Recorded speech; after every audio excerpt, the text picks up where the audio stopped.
Bismillahirrahmanirrahim. Assalamualaikum warahmatullahi wabarakatuh. Alhamdulillahirabbil alamin wa bihi nasta'in wa ala umuri dunya waddin. Wassalatu wassalamu ala asyrafil anbiya'i wal mursalin wa ala alihi wa sahbihi ajmain, amma ba'du. Alhamdulillah, gimana kabarnya Ananda? Mudah-mudahan kita semua sehat ya. Sehat walafiat dan dijauhkan dari musibah oleh Allah Subhanahu wa taala. Baik Ananda ya. Sebelum kita masuki pelajaran akidah akhlak, mari kita membaca doa terlebih dahulu. Mudah-mudahan dengan bacaan doa kita selalu diberikan ya rahmat oleh Allah dan diberikan kasih sayang oleh Allah Subhanahu wa taala, dan kalian diberikan pemahaman dalam mengikuti pelajaran-pelajaran. Ya, bismillahirrahmanirrahim. Rabbi zidni ilman warzuqni fahman birahmatika ya arhamar rahimin. Baik anak-anak, pada pertemuan kali ini pelajaran yang kelima, yaitu di akidah akhlak. Kita membahas tentang cara menghindari akhlak tercela ya. Cara atau menghindari akhlak tercela. Akhlak tercela yang kita akan bahas, sebenarnya akhlak tercela banyak ya, tapi kita akan membahas di sini tentang marah, fasik dan murtad. Nah, baik anak-anakku, apa itu marah, apa itu fasik, dan apa itu murtad ya. Baik anak-anakku, di sini kita akan membahas. Nah, lihat di sini ya. Nah, tentang marah terlebih dahulu ya, sifat tercela tentang marah. Lihat, apa itu sih marah? Marah adalah perasaan tidak senang, berang dan gusar ya.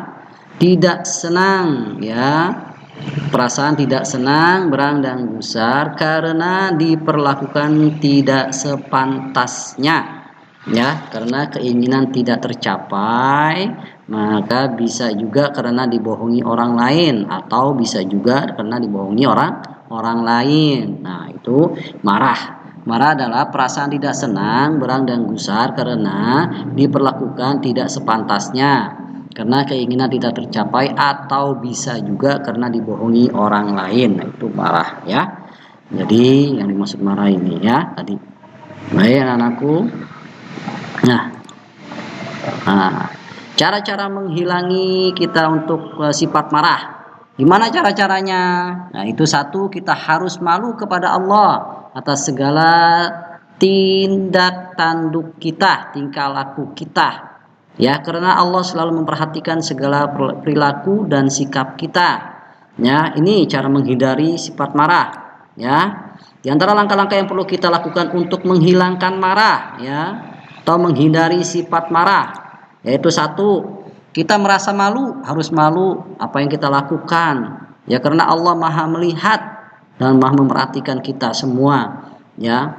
Yang kedua, selalu ingat bahwa sifat marah akan membawa kepada permusuhan dan balas dendam ya. Yang ketiga, perbanyak membaca ta'awuz ketika datang marah. Kenapa? Karena membaca ta'awuz, a'udzubillahi minasyaitonirrajim, karena kalau marah itu biasanya kita ada setan di situnya ya, di sifat kita. Makanya kita harus sering membaca kalimat ta'awuz supaya setannya kabur ya, supaya setannya menghilang. Yang keempat, ketika timbul perasaan marah, hendaknya duduk ya. Perasaan timbul marah, hendaknya duduk kamu ketika lagi marah. Jika duduk masih marah, hendaklah segera berwudu ya. Udah berwudu silakan, insyaallah akan hilang. Kenapa?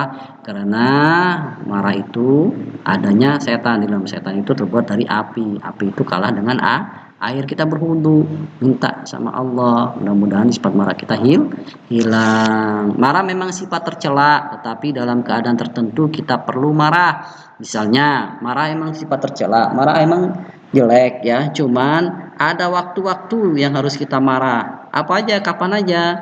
Ketika agama kita dihina orang lain, nah kita harus marah. Ketika kita dilarang melaksanakan ibadah, nah kita harus marah.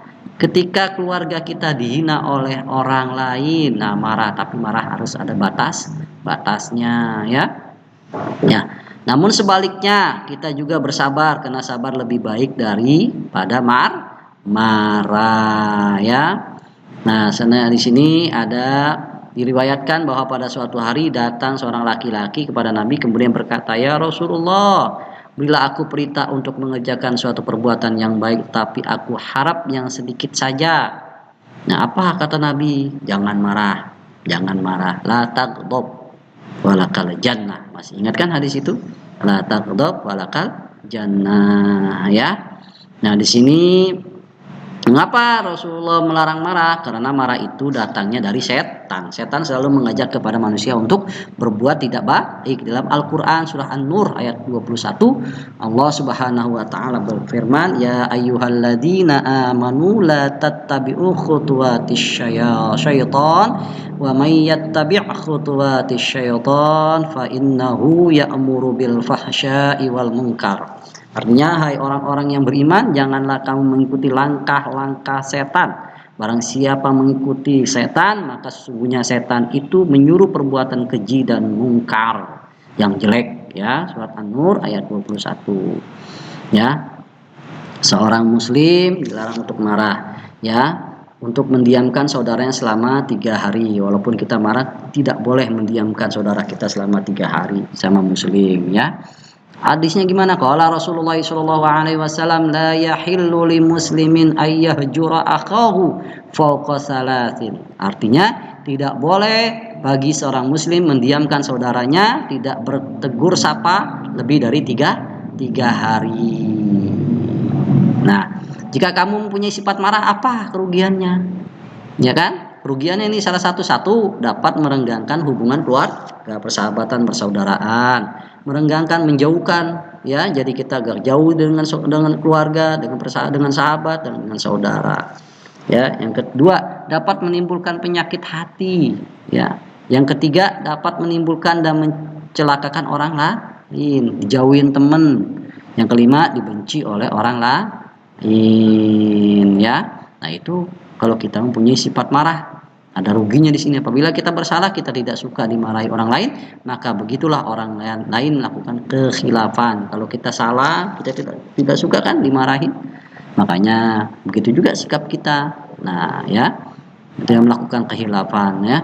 Juga tidak suka dimarahi, tegurlah dengan lemah lembut dan kasih sayang, karena Allah menyukai sifat lemah lembut. Innallaha rafiqun yuhibbur rifqa bil amri kullihi, ya.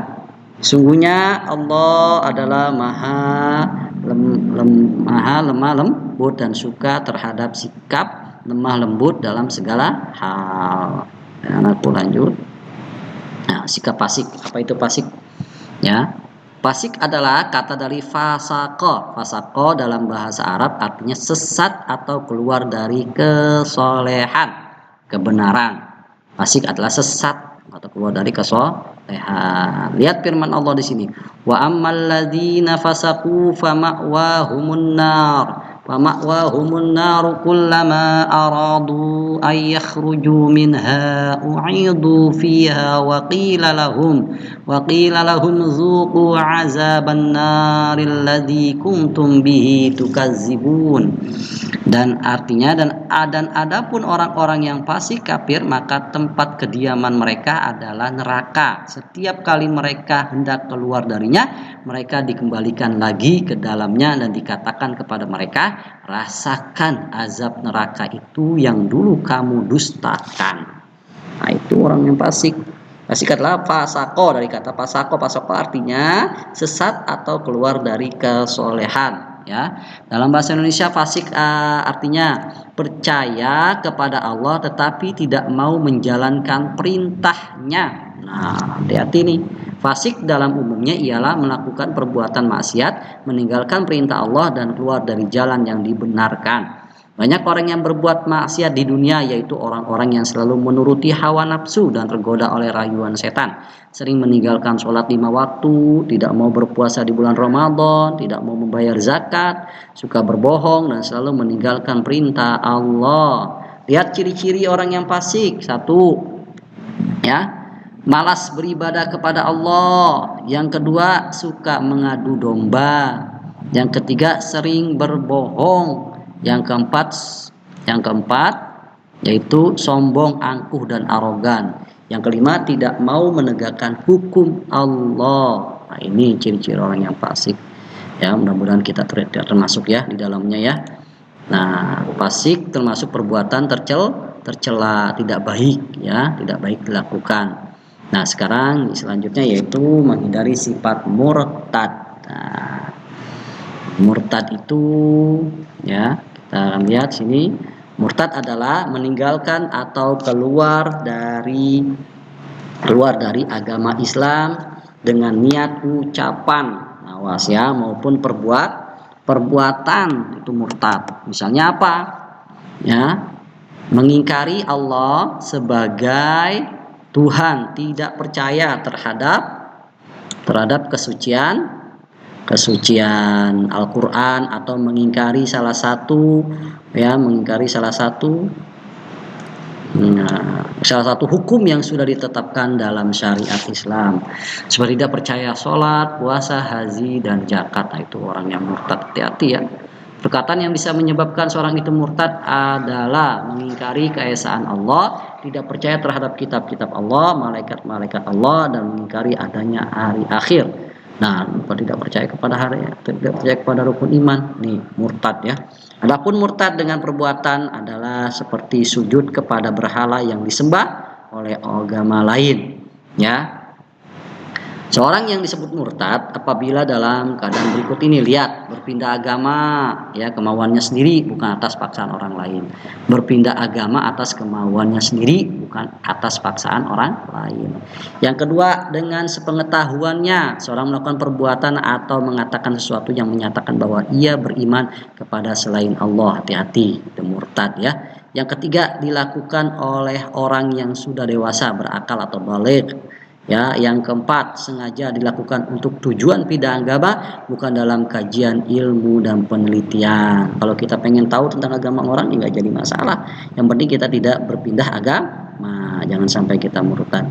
Balasan orang-orang yang murtad, apa aja balasannya? Lihat di dalam Al-Quran, balasan orang-orang yang murtad, balasan di dunia, ya, termasuk sanksinya di ukhrawi, di akhirat nanti.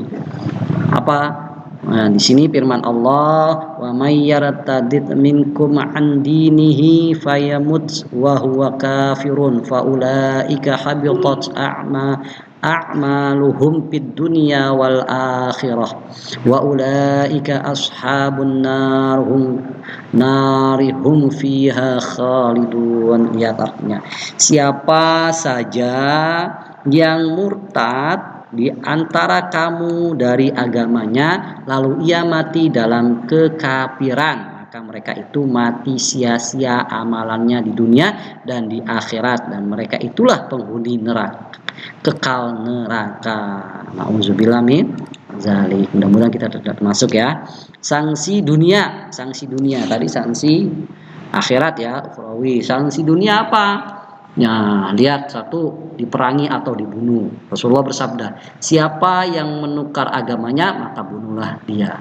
Ya, tapi di sini ya, diperangi atau dibunuh ya, kalau ada yang murtad, ada yang ini. Tapi atas kemauan sendiri kalau misalnya. Yang kedua, hilang beberapa haknya dalam hubungan keluarga, seperti hilang hak nikah, hilang hak waris, hilang hak kewalian dan perkawinan ya. Nah, itulah anak-anakku, tadi kita harus menghindari sifat-sifat tercela yang tiga ya. Yang pertama yaitu marah, yang kedua fasik, yang ketiga yaitu murtad.